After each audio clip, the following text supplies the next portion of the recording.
precious allowed for what we are going to be doing today is a very special occasion that we will be having today. Yes, let's make sure that we get all the liquor into the bottle. Make sure that we get all of it in there, of course. We gotta do that. I believe there's a little bit of an echo, and I apologize. Angelus, by the way, for redeeming that one, you have to have already you have to have given me a shitload of bits that I don't think you've given me quite yet, so that won't work. But we're dumping all the liquor into that.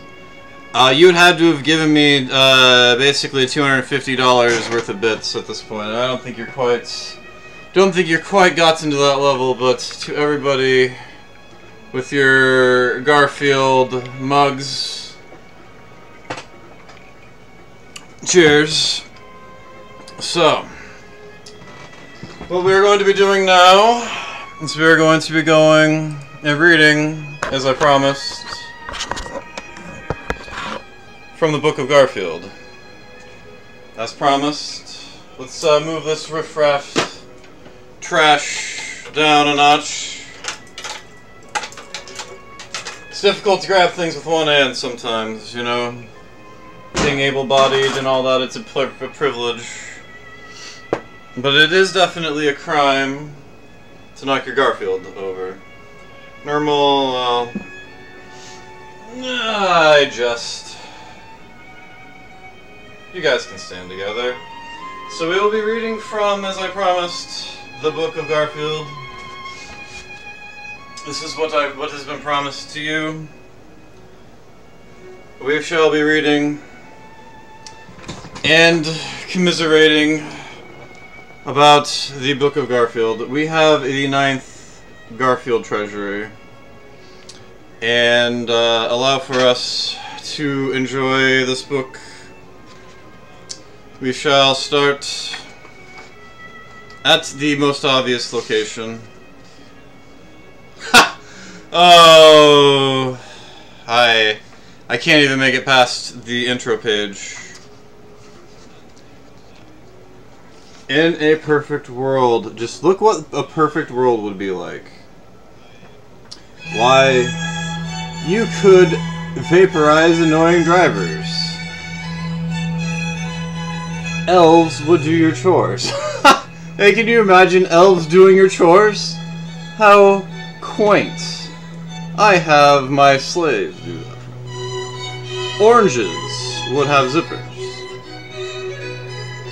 It would be okay not to act your age. And the coffee would always be hot. Can't even make it out of the first page. So allow for us to read the first excerpt,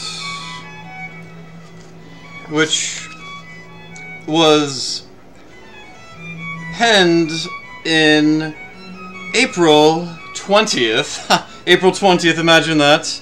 But it's April 20th, but the third day of the 20th series of the day. So the 23rd of April.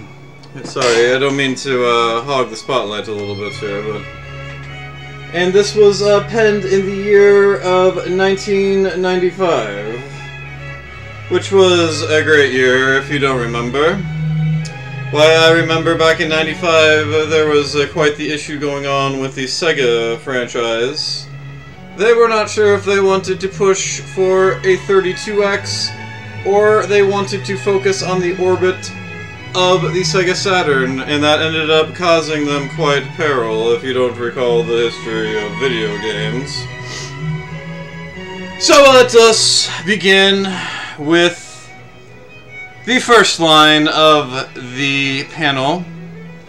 It starts off, as you might expect, with a little bit of a situation between John and Garfield. John says to Garfield, "Well." Now you may notice that Garfield is sitting there waiting. Perhaps he wants to pounce on the mice. And as you see, John is very excited, and he is a little bit surprised, but his optimistic view is notably earned here for Garfield, because he is actually doing what he's supposed to. As you see, John says, "For once, it's nice to see you on the job." Now, if you are a longtime Garfield fan, you know that this is silly. Why would Garfield be doing anything right now? What is Garfield's motivation, truly? Why is Garfield out in this whole area waiting for what appears to be the mice? You would think it would make more sense for Garfield to be waiting for a pizza to be delivered than for the mice.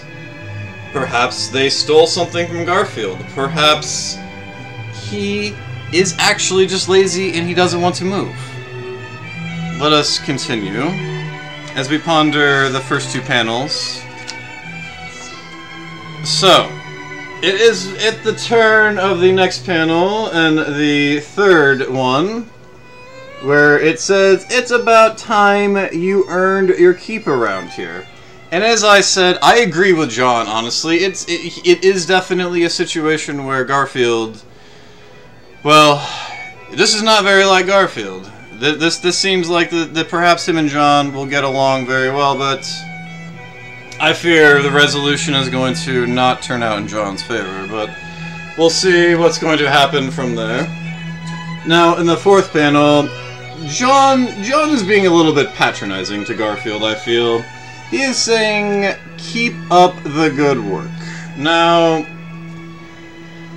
I think that John petting Garfield is very good, and that is what Garfield probably aspires to be pet many times, but truly, is it good work for him to be sitting there waiting for mice to come out of a hole? Is that really a good use of his time?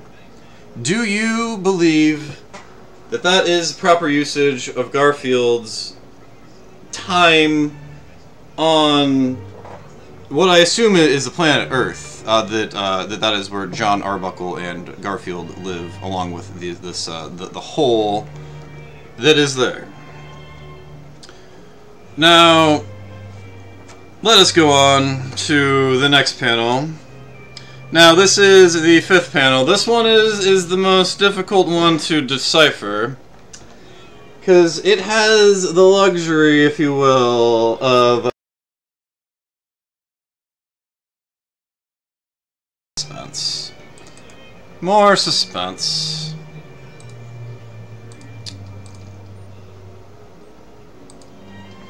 Alright, we are back. So, let us go back to the fifth panel. And there is no dialogue. However, you can see the copyright information that is necessary there, if you can see, by the Pause Corporation. Now, in this panel here, specifically, right there, you see that Garfield is looking at John's feet, perhaps trying to confirm that there is no shit on his shoe. And I believe that that is an important thing for us all to think about when we are praising our animals is, are they really being good at that moment? Is it really something that is going to be happening that is going to be making the world a better place for you? Now, I gotta say that this is really one of the things to think about.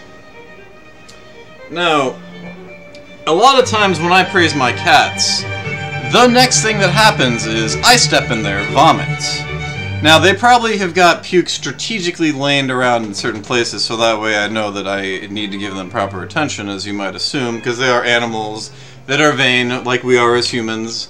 You know, the cats are envious and all those phrases and things. Now, I will say, Garfield was probably making sure that his feet were not covered in anything that would be undesirable. Or maybe he was looking to see what he was going, or what he could do, so maybe he could continue on with his devious plan. Because I don't trust Garfield when he's laying next to a hole in the side. So, as you might imagine, Garfield has other plans. Oh, Garfield. Got any threes? Go fish. Go fish. Go fish. Yes. Yes. Go fish. Now, you might be thinking, what exactly do they mean by go fish? Garfield, tell me, what is it that you mean by go fish? He can't tell me because he is a stuffed animal. But if he was real, he would tell me that it's not about the fish or the going. It's about the joy of playing with somebody that you are in a position of authority over. See, Garfield, if we can go back to the book, Garfield here. Let's see here. Where was it? It was page 1. Yes. Now, Garfield, if you don't know, in the annals of society, cats are put on a pedestal above mice in the layers of the predatory prey system that we have going on. Now, humans are typically thought as number one. You may argue that cats are actually higher up because they brainwash us with their feces, and that is completely true. Think about that for a while. Now, these cats are brainwashing us, true, but in the long run, we are probably the apex predator of it. So we got humans are here, and we got cats here.